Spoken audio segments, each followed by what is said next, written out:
Good evening, I'm Sarah Chitrakar and these are the headlines of the hour.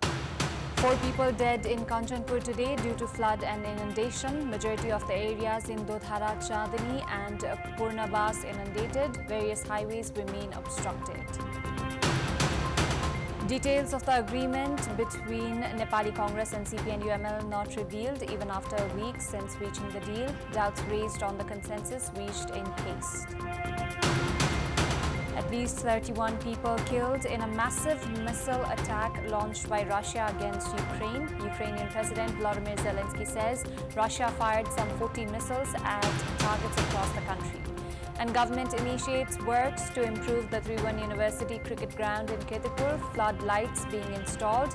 Process to put up a digital scoreboard also begins.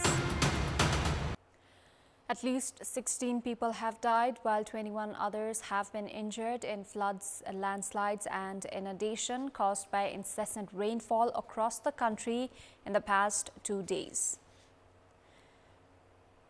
3 girls have died in Purnabas of Kantipur and an infant has died in Krishnapur due to monsoon disasters triggered by incessant rainfall. A youth has gone missing after drowning in Chaudhar River of Beldari. 15-year-old Srijana Bogati and 16-year-old Lakshmi Bogati and Arati Bogati died while bathing in a pool of water in Purnabas municipality. A 7-month-old infant died after the flood entered the settlement in Paharia of Kantipur. Various settlements in Kantipur and 141 houses in Bhajani, Tikapur and Kailari have been inundated. Likewise, various highways have remained obstructed due to rain-induced disasters.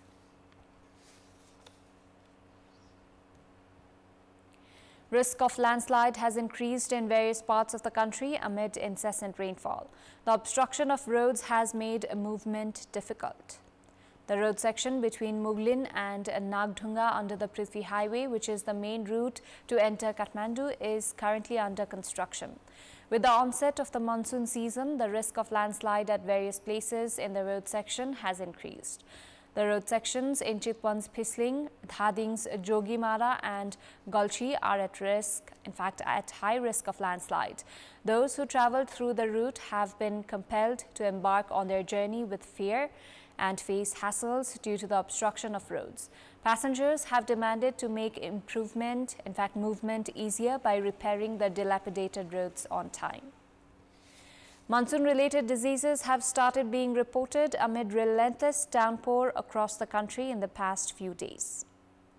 The number of patients with ailments such as diarrhea, typhoid, fever, headache, jaundice and skin-related diseases has increased in recent time. Doctors have suggested to drink water after boiling it or after purification by adding chlorine. Likewise, people have been suggested not to consume stale food. Doctors have also suggested to wash fruits and vegetables with clean water before consumption. Consumption of unhygienic food and water, especially during monsoon season, can lead to various health issues. In this context, in our Public Voice segment, today we have asked people what preventive health measures they have adopted amid the monsoon disasters. Let's take a look at what they had to say.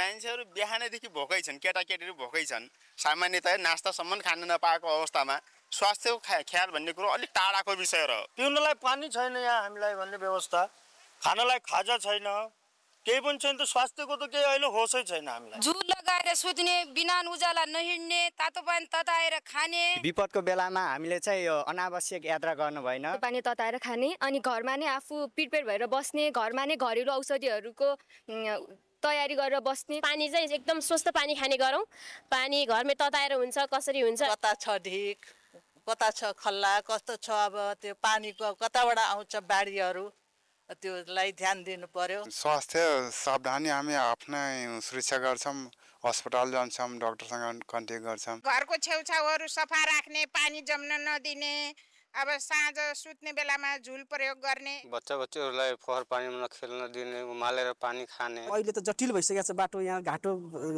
हाम्रो अब अस्पताल जानलाई पनि धेरै गाह्रो छ पानी जाने चाहिँ रोगहरू झाडापखाला लाग्ने यस्तो लाग्ने यो हैन यो जोगाहरू पर्ने यस्ता कुराहरू हुन्छ अब त्यसको लागि चाहिँ शुद्ध खानेपानीको व्यवस्था गर्नु पर्यो सरकारले चाहिँ शुद्ध खानेपानीको पनि व्यवस्था मिलाइदिनु पर्यो बाटो घाटो चाहिँ बन्द भएको कारणले गर्दा आवाज जावतलाई चाहिँ एकदम समस्या छ यहाँदेखि धनगढी अब परदेशी अस्पताल भनेको धनगढी हो हैन धनगढी पुगाउनलाई चाहिँ एकदमै गाह्रो छ यहाँबाट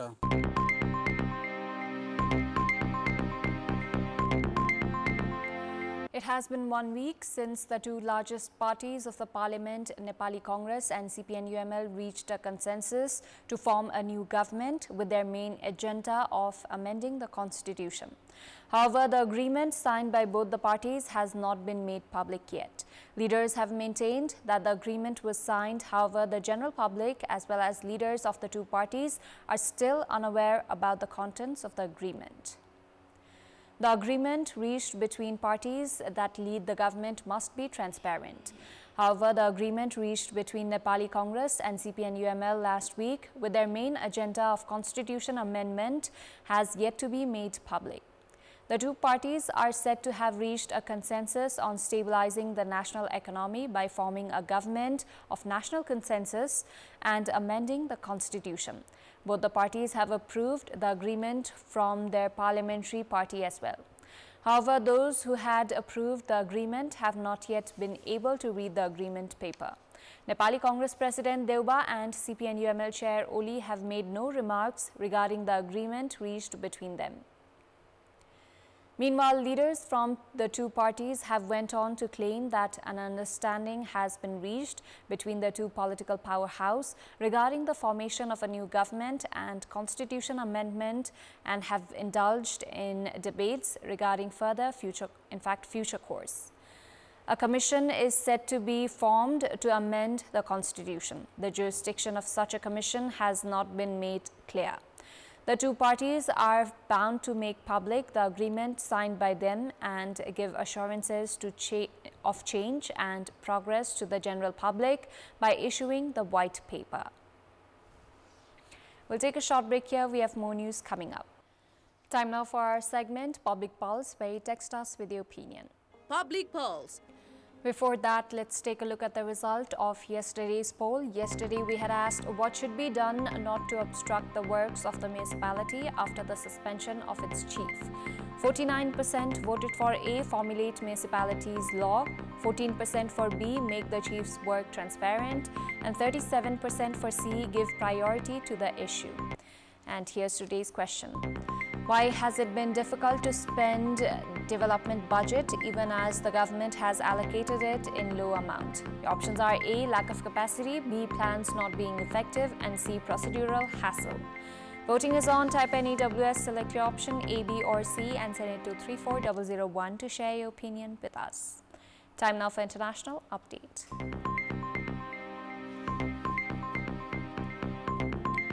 At least 31 people have been killed after Russia launched a massive missile attack against cities across Ukraine.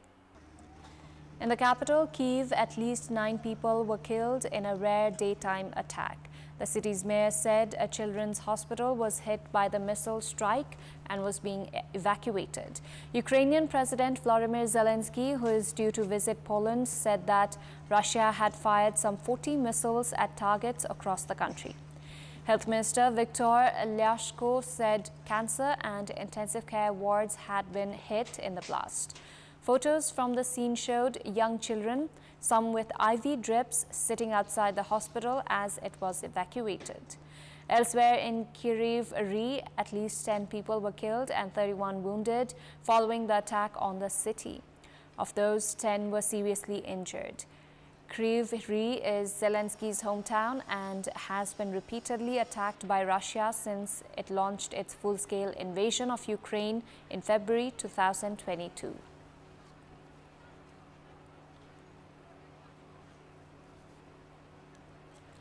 Members of the Indian community and the Moscow residents celebrated Indian Prime Minister Narendra Modi's arrival in Russia earlier today with music and dances.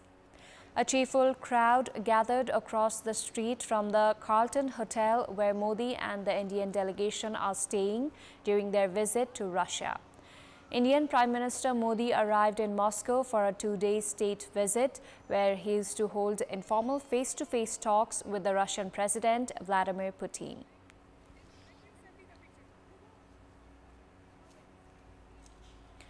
More than 2 million customers are without power across Texas as Hurricane Beryl makes its way towards Houston.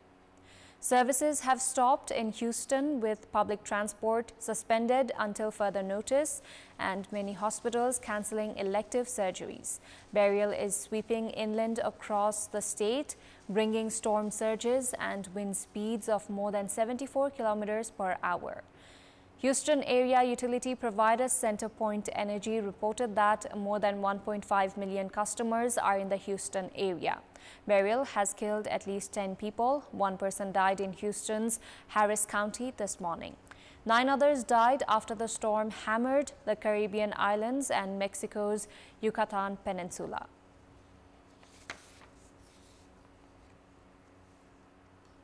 Time now for another short break. We'll be right back. Time now for sports update. Sports news. The Tribhuvan University Cricket Ground in the capital's Kantipur is Nepal's first cricket ground that received international recognition. Many T20 and one-day international matches have been held on this ground. However, the cricket ground lacks many facilities. However, keeping in mind the popularity of the national cricket team has gained in recent time and the increasing craze of supporters, the government has initiated works to improve the cricket ground. Minister for Youth and Sports Biraj Bhakta Shrestha, who had reached the TU cricket ground in Kantipur about a month ago, along with officials of the ministry, office bearers of the National Sports Council and representatives of Cricket Association of Nepal, had issued directive to complete the DPR and move forward the construction works of the cricket ground at the earliest. As per the minister's directive, works have started for installing floodlights for day-night matches, putting up a digital scoreboard and constructing VIP parapet, pavilion and toilets. The National Sports Council has informed that the construction of the digital scoreboard at the northern part of the cricket ground has started, while paperwork to install floodlights and carry out other works have also moved forward.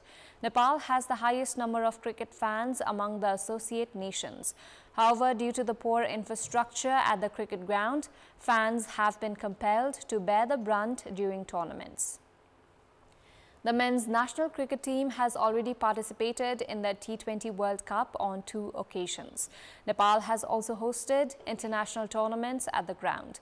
However, day and night matches have not been played at the cricket ground due to lack of floodlights.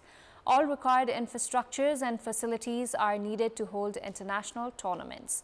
Nepal has failed to host tournaments with the participation of teams from test-playing nations due to feeble infrastructure. At a time when India and Pakistan are in dispute, Nepal can become a neutral venue for international matches for the two teams.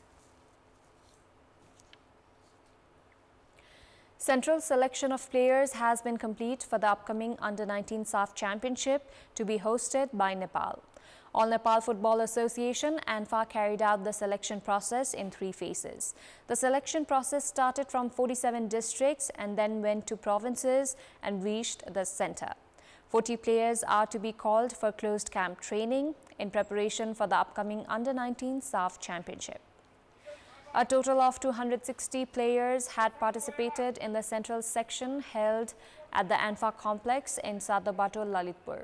It took 4 days to select the players who had participated in the Martyrs Memorial C Division League, District League and Gold Cup tournaments held outside of Kathmandu, took part in the player selection process.